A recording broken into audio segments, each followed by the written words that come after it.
You said that you can sleep through the night, meaning without even having to pee once. Is that because you stopped drinking? Well, because I stopped eating, does help. Does help. So,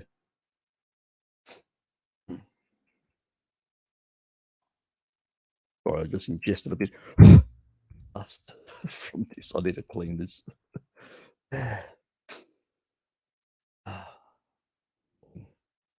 Look, some people are more sensitive to their when it comes to the upregulation of antidiuretic hormones.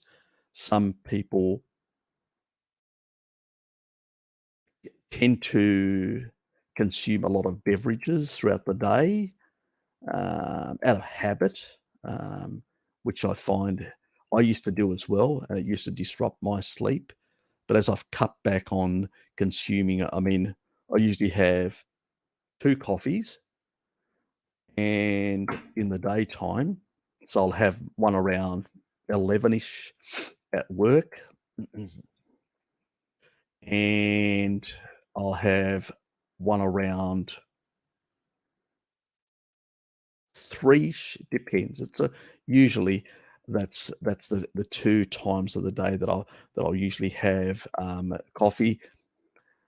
I'll have, it's it varies. It's not exactly precise, between anywhere between 11:30 and, probably 12:30 when I have my first sort of type of snack.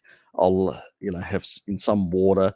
I'll consume some taurine, um, and if I'm not having eggs that day, some choline, things of that sort, a bit of L-citrulline, and then in the afternoon I'll have the other because I have 2 grams in, and I'll have 4 grams in the afternoon. So I'm probably getting about 3, maybe 4 glasses of water in.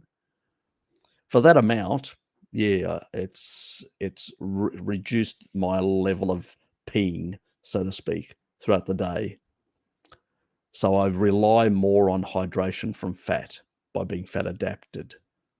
So that's another potential reason why some people um,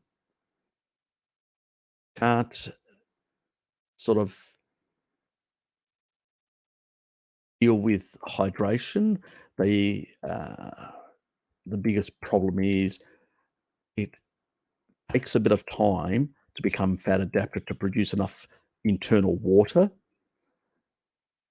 And some people have a bit more difficulty. It seems some people can take a whole year before they struggle for a whole year, and then after a year they go, "Oh, I don't need as much water. I'm not feeling dehydrated or anything like that." So yeah, it seems to be individual. It's not very clear why some people take longer or shorter amount of time to adapt to internal water production. It's not, there's obviously going to be issues like mitochondrial efficiency. It took me quite a while because I had a lot of mitochondrial damage that I've been healing for some time. Because you don't get cardiovascular disease in your mid 40s without having sustained a lot of damage. So and mitochondrial damage means you struggle with weight, you struggle with all these things, you struggle with healing because you've got less energy, you're producing less energy, you know. So people who tend to have a lot of senescence or cancer or stuff like that, they've got a lot of mitochondrial damage. A young person's got a lot of mitochondrial density, can heal very fast because they can produce more energy. It's all down to energy, how much energy your body can produce and all that. And it's the same thing.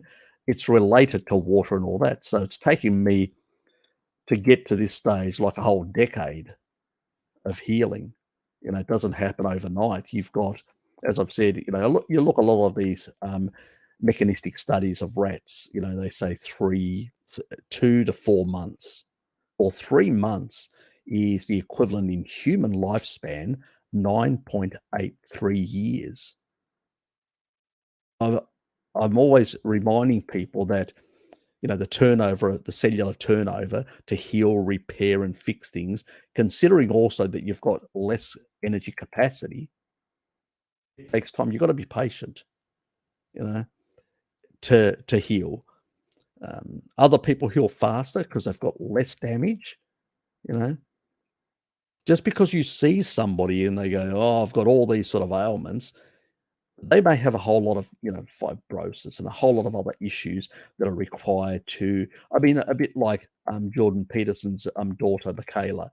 She had a lot of issues, but not as much mitochondrial damage, but a lot of sensitivities like bone sensitivities, issues with joints and stuff like that. But she had good mitochondrial efficiency because she was still young, she hadn't done a lot of damage. And so you can recover much faster where somebody being in their 50s, as an example, they're going to have much harder time to repair, and it's going to take a bit longer. So there's these variations that we need to remind ourselves that, and we need to keep these in mind. So that is another part that can affect your peeing. But obviously, if you're drinking a lot of like coffee, like some of the beverages out there that have got caffeine and stuff like that, that has a sort of an antidiuretic.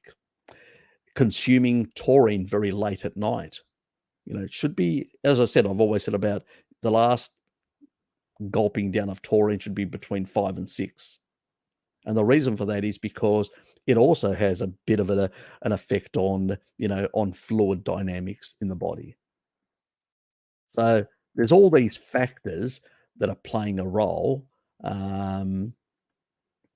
that potentially could affect sleep hygiene.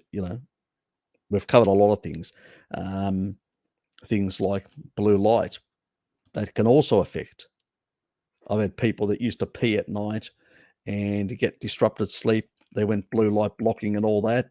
They didn't change anything else. It was just basically that they were exposed too much blue light. They couldn't generate enough sort of melatonin to turn off a lot of these functions. Because what happens is the body goes, okay, we're going to stop the bladder from releasing. We're going to do all this sort of stuff because this person's asleep. We're going to paralyze their body so they can get that sleep. Well, if you're exposed to too much blue light, that could be your problem. So there could be a lot of factors that could be at play. Why disruption? I personally don't know, even with my case, because I used to, about 4 or 5 years ago, I used to have, not a lot, like some people, but the occasional where if it wasn't alcohol related, but the occasional issue where I would wake up at night having no idea why it happened. But when I got this blue light blocking, also hygiene and all that, all went away. So that was the other element in the. So I'm saying there could be a lot of factors. You need to keep that in mind. You need to basically do a bit of, N of one experimentation to see where you are at. But I try to keep, I say to people after 9 o'clock, avoid any beverage. Some people, they should stop at like 7 or 8.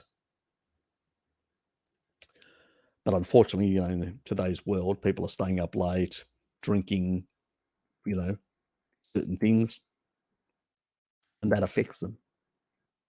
I find with my situation, it doesn't. I mean, I have some of those kombuchas, like a 9 or 10. Sometimes I still doesn't interrupt my sleep. I don't get up to pee